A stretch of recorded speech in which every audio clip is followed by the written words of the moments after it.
Pessoas que tiveram a vida transformada por Deus. Verdadeiras histórias de conversão rumo à vida. É isso que você encontra aqui no programa 180 Graus, o Ponto da Virada, que começa agora. Quando sentimos o toque de Deus na vida, uma mudança acontece.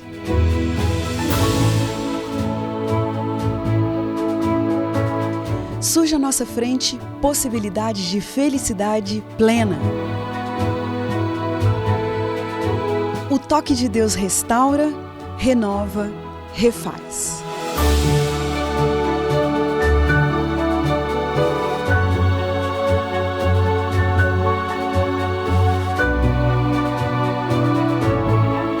Hoje conheceremos uma pessoa que experimentou essa graça maravilhosa.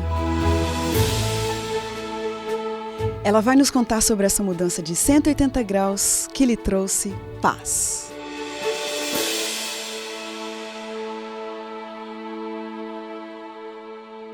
Kátia Sueli Alves da Silva nasceu no bairro de Madureira, subúrbio do Rio de Janeiro, e teve uma infância pobre e feliz.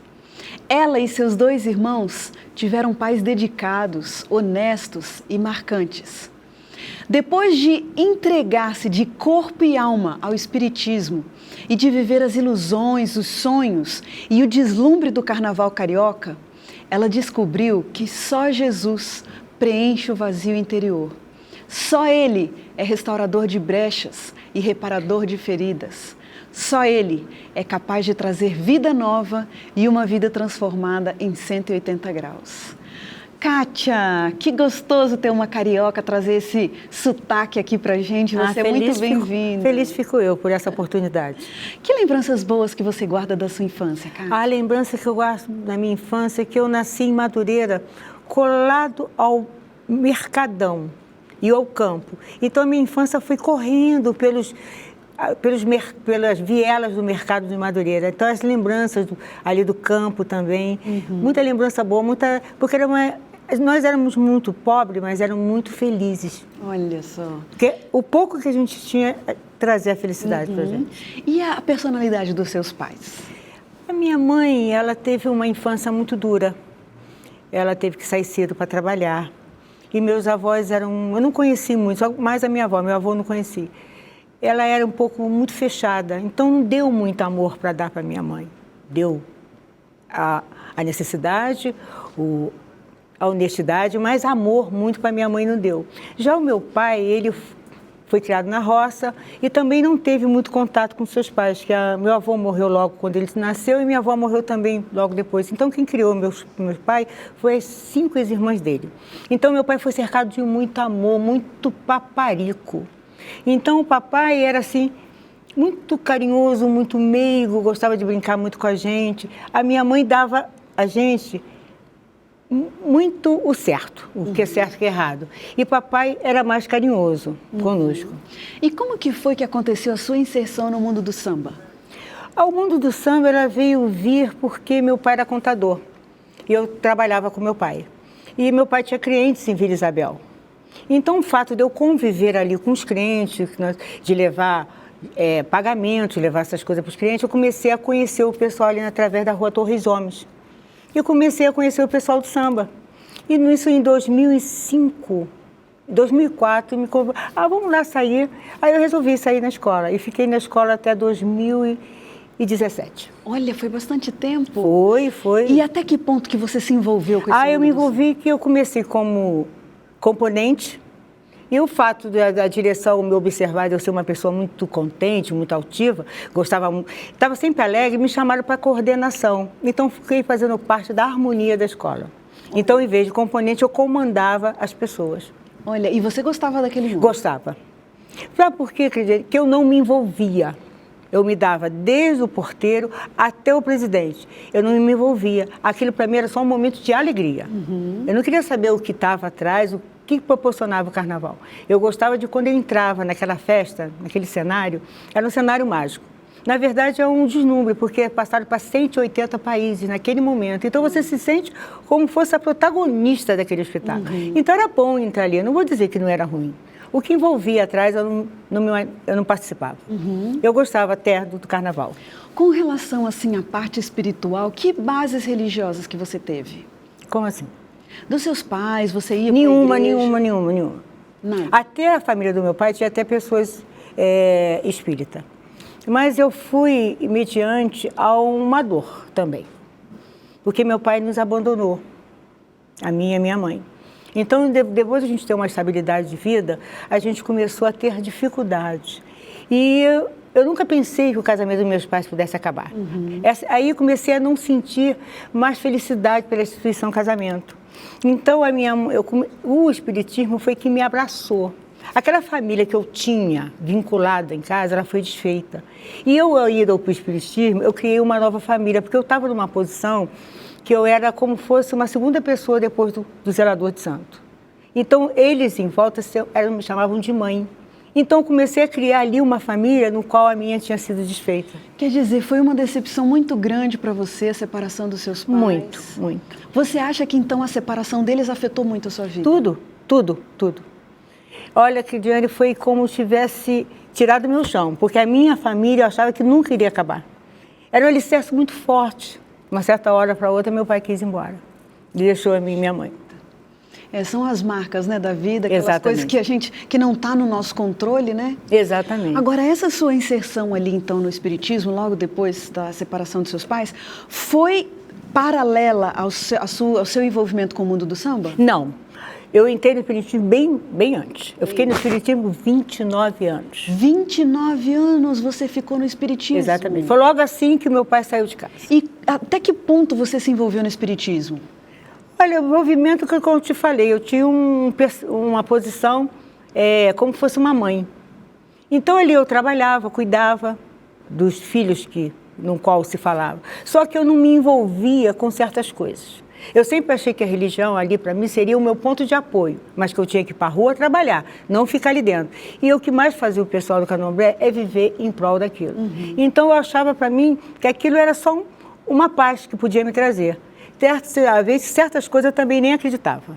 Eu acreditava até, erradamente, hoje eu vejo que é errado, do orixá. Mas em relação a coisas que faziam para buscar uma coisa, buscar outra, que as pessoas faziam, às vezes eu até falava assim, não acredito.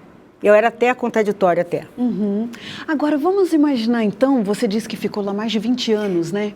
Se no meio daquele seu envolvimento ali, vamos supor, num fim de tarde você se encontrasse com alguém e essa pessoa dissesse para você assim, olha, por que você não vai lá visitar a minha igreja e eu vou te oferecer um estudo bíblico? Quais eram as amarras que te prendiam naquele momento e que você dizia, era impossível para mim aceitar uma igreja tradicional? Eu sempre acreditei em Deus.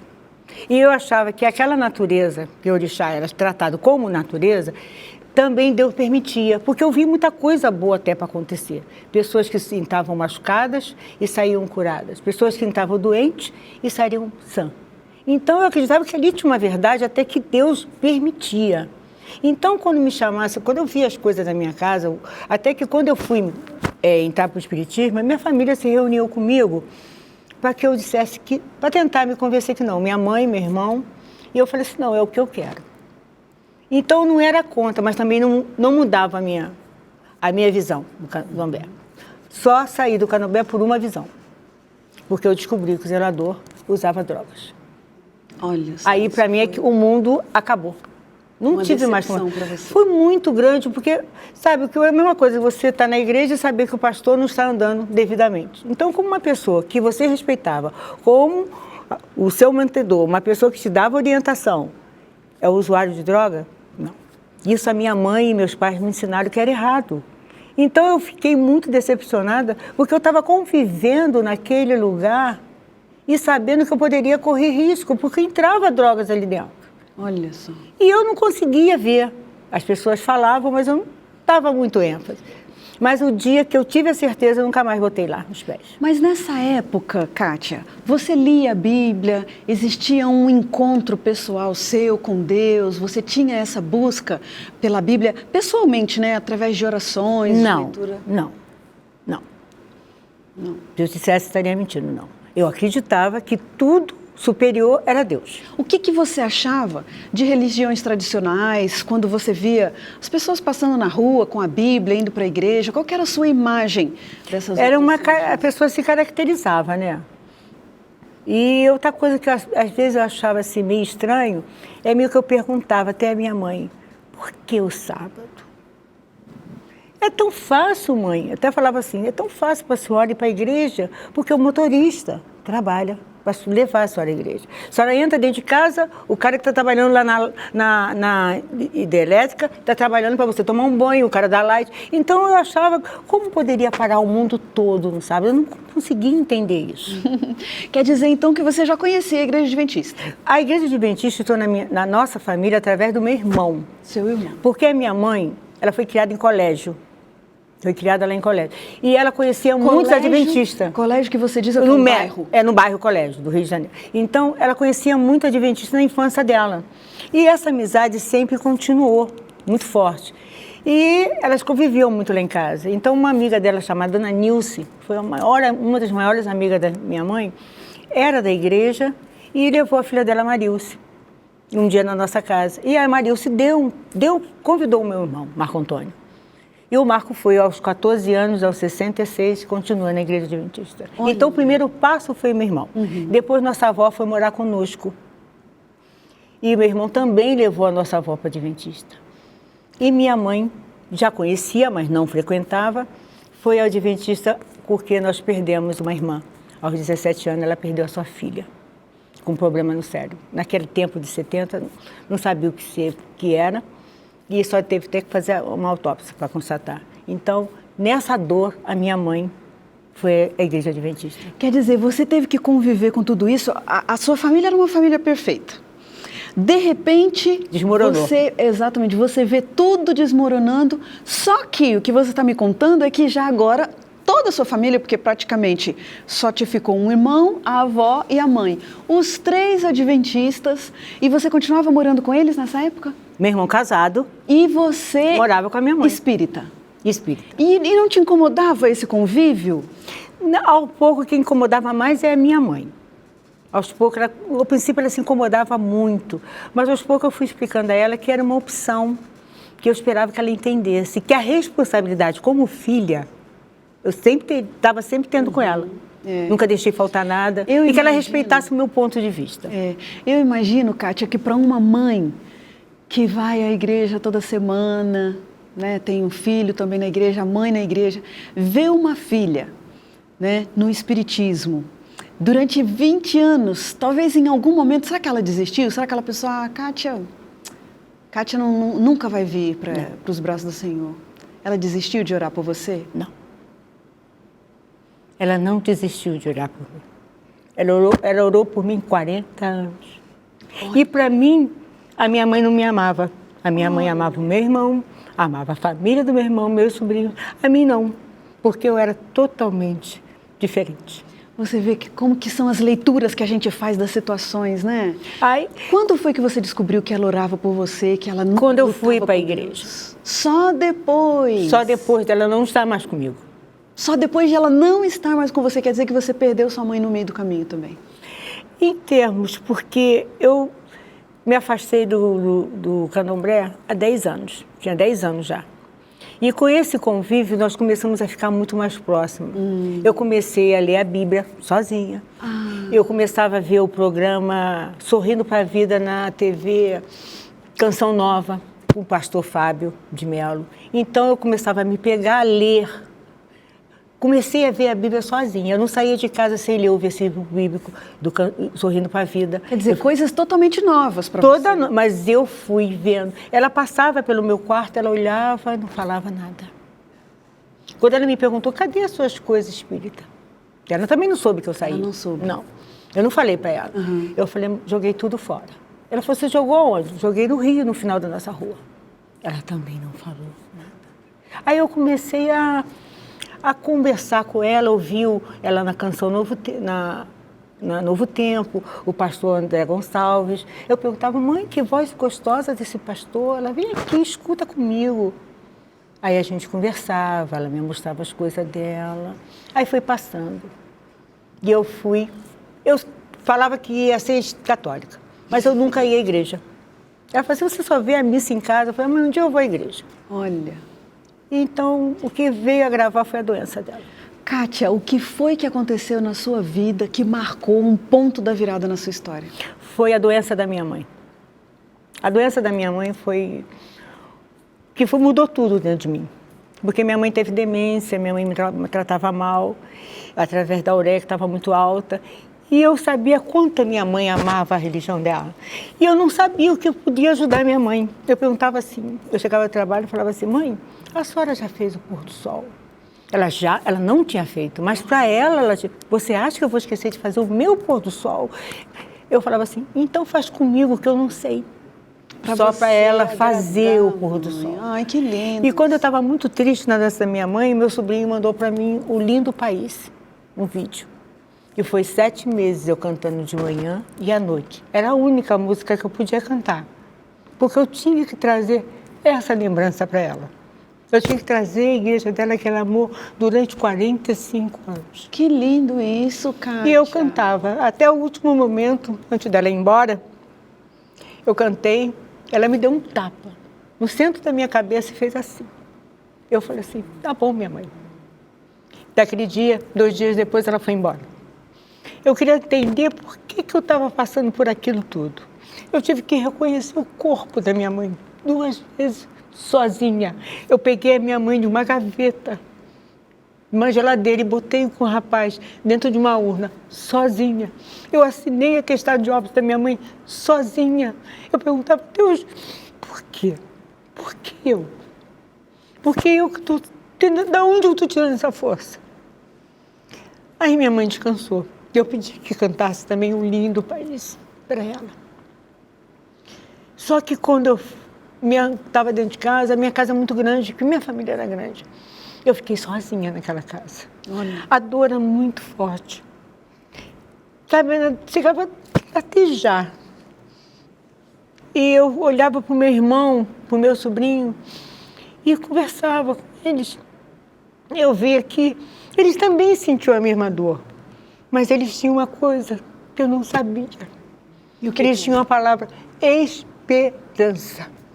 E um dia eu criei coragem, entrei na igreja de colégio e pedi às irmãzinhas da minha mãe, me ajuda. Eu preciso sentir essa esperança de um dia encontrar com a minha mãe. A mesma igreja que sua mãe frequentou, você um dia chegou lá pedindo...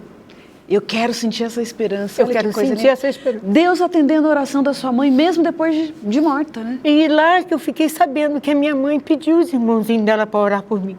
Ora pela minha filha, para minha filha sair dessa religião. Olha para minha filha parar de fumar. Olha para minha filha sair desse mundo. E eu não sabia acreditar.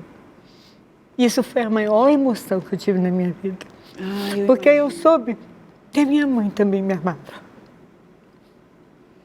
Interessante os caminhos de Deus, né, Kátia? Muito. Porque hoje, depois de passar do tempo e depois de tanta experiência que você teve, por que você acha que Deus permitiu que você tivesse essa experiência tão forte de ter que reconhecer o corpo de sua mãe, de ter que pegar o corpo da sua mãe numa gaveta? Como que você entende tudo isso hoje? No princípio, quando o médico falou assim para mim, a sua mãe tem que fazer hemodiálise. Ela está paciente renal crônica em fase terminal. Daquele momento eu voltei para casa, sentei no fundo da minha casa e orei. Falei, não vou fazer isso. Aí meu irmão me ligou, falou assim, Kátia, mamãe tem que ser internada, porque meu irmão é enfermeiro. Se o rins da minha mãe parar dentro de casa, como é que vai ser você estar sozinha? Eu falei assim, não. Esse Jesus, que cuidou dela há 45 anos, eu não vou internar minha mãe, eu não vou tratar minha mãe antes disso. E tentamos dentro de casa assim, diminuir o problema da ureia. Mas o coração estava cansado, ela tinha que descansar. Então eu perguntava realmente a Deus, por que eu tive que passar por tudo isso? Eu acho que essa resposta ele vai dar, porque na verdade eu não sei. Só sei que hoje eu digo para você, de todas as opções que eu tive na minha vida, essa foi a melhor que eu tive, procurar Jesus. Amém. E você chegou aquele dia lá naquela igreja de colégio Você se lembra se foi uma quarta-feira? Não, um foi num domingo? sábado de manhã. Num sábado pela manhã. E você conhecia as pessoas ali? Conhecia porque eu sempre fazia reuniões para ela. Aos 90 anos eu fiz uma festa para ela, a coisa mais linda que você podia fazer. Parecia até uma festa de 15 anos. É mesmo? Sabe? E a família, a igreja toda foi, o ministério foi da mulher, fez homenagem a ela. Então, eu conheço a eles tanto mesmo tempo que a minha mãe. Então, tem muitas irmãzinhas da minha mãe ainda lá. A dona Eva, a dona Edna, dona Cleia, dona Yudinha. Então, são pessoas que todas conviveram. já eram conhecidas. Então, quando eu cheguei lá, eu sou como se fosse um bebê delas. Elas me pegaram todos no colo e me ajudaram muito, muito, Kátia, o que é que Deus faz na vida de uma pessoa quando essa pessoa chega para uma igreja, para uma comunidade cristã e fala assim, eu quero ter essa mesma esperança? Qual foi o trabalho que Deus fez no seu coração a partir dali? Mudou tudo. Mudou tudo, mudou a Kátia por inteiro. Acho que Deus sabe o melhor que eu tinha, Ele botou melhor mais ainda. Hoje eu, sábado, da minha igreja, é a melhor opção que eu tenho. É muito bom estar lá. Puxa, quem diria que um dia você ia dizer isso, Kátia? Não, e outra coisa, que nessa mudança, muitos amigos meus se afastaram também de mim. Porque não era mais a mesma Kátia. Eles acham que eu acredito que eu seja a mesma, mas eles acham que aquela Kátia era melhor, eu prefiro essa. Conta pra gente um pouquinho o que significou, como foi e o que significou para você o dia do seu batismo. Foi uma emoção muito grande, foi um renascer. E meu sobrinho cantou para mim, eu pedi para ele cantar, que ele canta muito bem, o Caleb. Ele cantou, ele não falou para mim que ia cantar. Quando ele começou a cantar, tem alguém orando por mim. Eu conheço essa música. Olha, não, aí é muita emoção, hein? Muita, muita. Puxa vida. Muita emoção.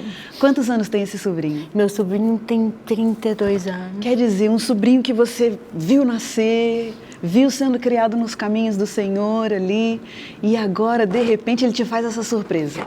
E eu vi, e meu irmão está ali do lado comigo, e falando, glória a Deus. Por tudo isso. Porque ele foi o primeiro. Então, só faltava a Kátia, né? Mas acho que foi. Aí eu me pergunto assim, por quê? Por que eu não vivi isso tudo aqui com ela? Dói? Dói porque eu queria ter vivido tudo que ela viveu ali. Mas o tempo de Deus não é meu tempo. É verdade. Com certeza ela estava orando por você. Ela foi lembrada, honrada no dia do seu batismo. Foi, botaram ela a foto dela num telão. Olha só. Foi muito lindo. Que emoção. A tia Lourdes. Puxa vida. Como é o estilo de vida hoje de uma pessoa renascida em Cristo? O que você faz hoje que você nunca tinha feito antes na sua vida? O que eu nunca tinha feito antes? Orar. Estar em comunhão. Estar em comunhão. Coisa mais importante para mim é não sair sem falar com Deus. De ler minha lição, de ler minhas meditações, de conversar com Deus. Isso é um momento crucial para mim. É Ele que me leva para tudo que eu tenho que caminhar. Amém. Que testemunho lindo. Me aposentei, tudo de bom Deus me deu. Que bom. A gente tem então aqui no nosso programa aquele momento das perguntas rapidinhas. Eu vou te falar uma palavra e você me diz o que vem à sua mente, tá bom? Vida. O que eu estou vivendo agora. E o tempo? O tempo é Jesus que vai me dar. Beleza. Esse lugar maravilhoso, essas mansões celestiais. Qual o seu objetivo em ter aceitado esse convite e vir contar a sua história aqui? Poder ela ajudar alguém, como a história da minha mãe me ajudou. Felicidade. É poder encontrar primeiro encontrar Jesus e depois encontrar minha mãe e poder contar tudo isso para ela. Amém. E o sentimento do perdão, como é isso? Necessário, que a gente não pode viver sem ele. E o futuro? O futuro, eu não tenho futuro. A minha vida, quem comanda é Deus. Seja feita a vontade dele. Uma grande necessidade. Estar em paz. Um pedido. Ser merecedora de morar nas mansões celestiais. Qual é a grande lição da sua história? Que a gente nunca deve falar. Que que a gente comanda a nossa vida. Quem comanda a nossa vida é Deus. Eu tive o maior exemplo, porque minha vida foi uma virada que não sei te falar, Cristiane. E o seu abraço especial de hoje vai para que pessoas? Ai, são tantas, mas eu hoje daria para Dona Nilce, Dona Eva, Dona Esna, Dona Nildinha, Dona Creia e o pastor Jefferson. Por que essas pessoas são especiais para você? Porque essas pessoas me embalaram e me botaram no colo. Muitas outras botaram, mas essas foram... Você consegue se lembrar de detalhezinhos, de mimos assim espirituais que essas pessoas fizeram, pelos quais você é agradecida? As lições, as visitas na minha casa, as orientações, elas me embalaram. Me embalaram nesse momento de dor, porque a minha família estava distante. Eles moram distante de mim. E elas me embalaram muito, elas me ajudaram demais. Para quem mais vai ser o abraço? Eu te cortei e você ia dizendo o nome. Eu falei o pastor Jefferson. O pastor Jefferson. E um versículo da Bíblia que te acompanha? João 8:32. Conhecerei a palavra e a palavra o libertará. Foi isso que aconteceu na sua história. Foi conhecer a palavra, ela me libertou. De coisas que eu pensei que hoje não me faz falta nenhuma. Amém. Louvado seja Deus por isso. Olha, Kátia, a gente louva a Deus pela libertação, pelo operar de Deus na sua vida, na sua história, por Ele ter trazido para você essa certeza da esperança em Cristo Jesus, por você ter conseguido honrar o nome da sua mãe, por Deus ter atendido as orações da sua mãe por você. A gente louva a Deus porque hoje você vive uma nova vida em Cristo Jesus, uma vida que ilumina as pessoas ao seu redor, levando essa mensagem. E o nosso desejo é que a sua fé vá crescendo, vá se fortalecendo e que aquilo que Deus começou no seu coração um dia, que isso daí possa florescer e que os frutos possam vir pela eternidade. Amém, minha irmã. Muito obrigada. Obrigada a você. E assim nós terminamos o programa 180 Graus de hoje, um programa que conta histórias de vidas transformadas. E a gente te convida para nos acompanhar pelas redes sociais. Você pode ir no YouTube e ali você coloca NT 180 Graus. Ou então pelo Facebook, e ali no Facebook você coloca 180 Ponto da Virada.